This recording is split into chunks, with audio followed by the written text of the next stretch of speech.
एक गैर दलित बच्चे को सुप्रीम कोर्ट से मिला एससी रिजर्वेशन। सुप्रीम कोर्ट ने सुनाया ये एक बेहद ऐतिहासिक फैसला। भारतीय संविधान के अनुच्छेद 142 के तहत ये बेहद ऐतिहासिक फैसला आया। दरअसल आर्टिकल 142 में ऐसा प्रावधान है जिसमें सुप्रीम कोर्ट कुछ विशेष अधिकार अपने पास रखता है और इस अनुच्छेद के जरिए जिन मामलों में अभी तक कोई कानून नहीं बना है, वो पूरी तरह से स्पष्ट नहीं है, उन मामलों में सुप्रीम कोर्ट अपना फैसला सुना सकता है तर्क के आधार पर। हालांकि ये फैसला संविधान का उल्लंघन करने वाला ना हो, इस बात का खास ख्याल रखना होता है। हाल ही में सुप्रीम कोर्ट ने एक ऐसा ही फैसला सुनाया है। सुप्रीम कोर्ट ने एक गैर दलित महिला और एक दलित व्यक्ति के बीच विवाह को भी रद्द कर दिया और पति को आदेश दिया कि वो अपने नाबालिग बच्चों के लिए अनुसूचित जाति का प्रमाण पत्र बनवाए, जो पिछले 6 सालों से अपनी मां के साथ अलग रह रहे थे। ऐसे में बड़ा सवाल ये कि आखिर ये संविधान का अनुच्छेद 142 क्या है जो सुप्रीम कोर्ट को इतनी बड़ी ताकत देता है कि एक बड़ा और अलग फैसला भी सुप्रीम कोर्ट सुना सके। अगर इसे बहुत आसान शब्दों में समझना चाहें तो ये अनुच्छेद 142 सुप्रीम कोर्ट को किसी भी मामले में न्याय पूरी तरह से सुनिश्चित करने का एक अलग से विशेष अधिकार देता है। ये न्यायालय को कानून के मुताबिक ऐसा कोई आदेश देने की अनुमति भी देता है जो न्याय के हित में हो, यानी कि समाज में यह संदेश जाए कि ये असली न्याय हुआ है। अगर सुप्रीम कोर्ट अपने विवेक से कोई ऐसा फैसला लेना चाहता है तो ये अनुच्छेद 142 कोर्ट को ये पूरी तरह से विशेष अधिकार देता है। अनुच्छेद 142 न्यायालय को विवेकाधीन शक्ति देता है, जिसका मतलब ये है कि न्यायालय किसी भी मामले में अपनी समझ के मुताबिक फैसला ले सकता है। इस अनुच्छेद का दरअसल बहुत खास मकसद भी है कि पूरा न्याय तय किया जाए, यानी न्याय में कहीं कोई चूक बाकी ना रहे। अनुच्छेद 142 न्यायालय को कई परिस्थितियों में लचीलापन बनाने की गुंजाइश भी देता है कि वो और लचीला हो और उसके हिसाब से अपना फैसला सुना सके। लेकिन अब एक और महत्वपूर्ण बात है कि आखिर इतना इंपॉर्टेंट ये क्यों है आर्टिकल 142।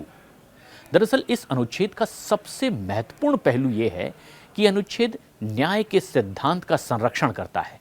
कई दफ़ा पूरी न्याय प्रक्रिया में अगर कहीं ऐसा महसूस होने लगे कि तमाम सबूतों के आधार पर परिस्थितियों के बावजूद ये पूरी तरह से न्याय नहीं दिखाई दे रहा है, तब सुप्रीम कोर्ट को ये विशेष अधिकार है कि जो न्याय सभी के सामने दिखाई दे वो कुछ ऐसा फैसला भी सुना दे। कई मामलों में सर्वोच्च न्यायालय ने इस अनुच्छेद का बहुत अच्छे से इस्तेमाल भी किया है। सामाजिक परिवर्तन लाने के लिए भी इस अनुच्छेद का इस्तेमाल कोर्ट की ओर से किया गया।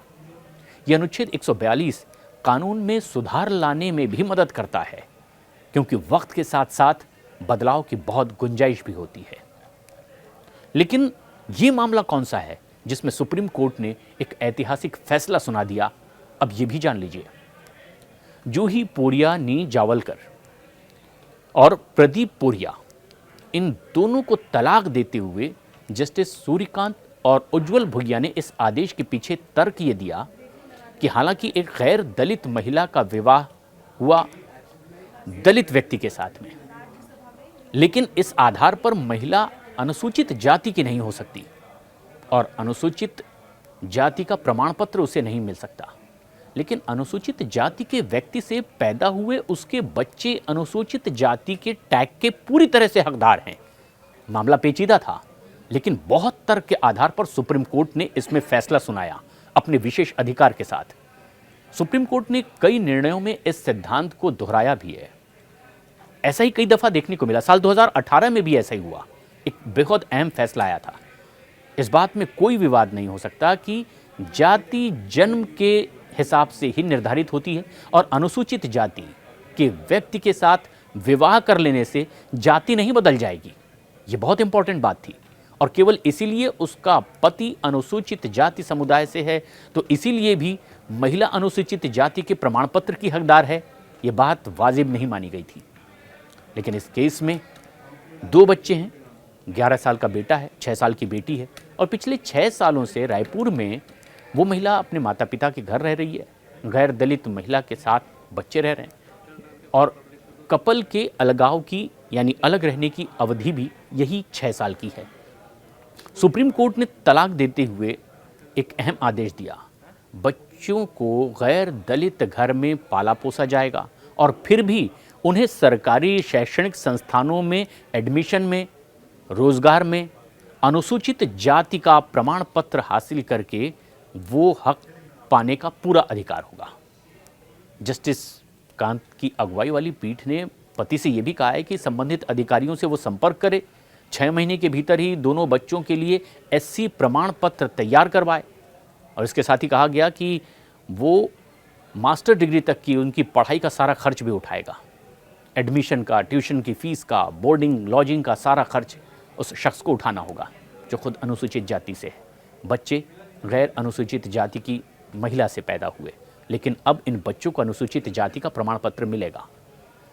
ये महिला और बच्चों के आजीवन भरण पोषण के लिए एक मुश्त जो समझौते के रूप में पुरुष की ओर से महिला को 42 लाख रुपए की राशि दी जाने वाली है, उसके अतिरिक्त उनके ट्यूशन फीस, पढ़ाई लिखाई का खर्च भी उठाया जाएगा। इसके अलावा पति रायपुर में अपनी ज़मीन का एक प्लॉट भी महिला के नाम होगा। लेकिन दिलचस्प बात यह है कि पीठ ने अलग रह रहे दंपत्ति के बीच हुए समझौते में एक प्रावधान को भी बहुत इफेक्टिव तरीके से हैंडल किया है, जिसके तहत पति को अगले साल 31 अगस्त तक अपनी पत्नी को निजी इस्तेमाल के लिए एक दोपहिया वाहन भी देना होगा। पीठ ने एक दूसरे के खिलाफ जो क्रॉस केसेस थे, एफआईआर थी, उसको भी रद्द करने का फैसला किया है। सुप्रीम कोर्ट ने महिला को निर्देश दिया है कि वो बच्चों को समय समय पर उनके पिता से मिलवाए, छुट्टी पर ले जाने देने का अधिकार होगा और संबंध बेहतर बना के रखे परिवार के बीच, ये महिला की भी जिम्मेदारी होगी।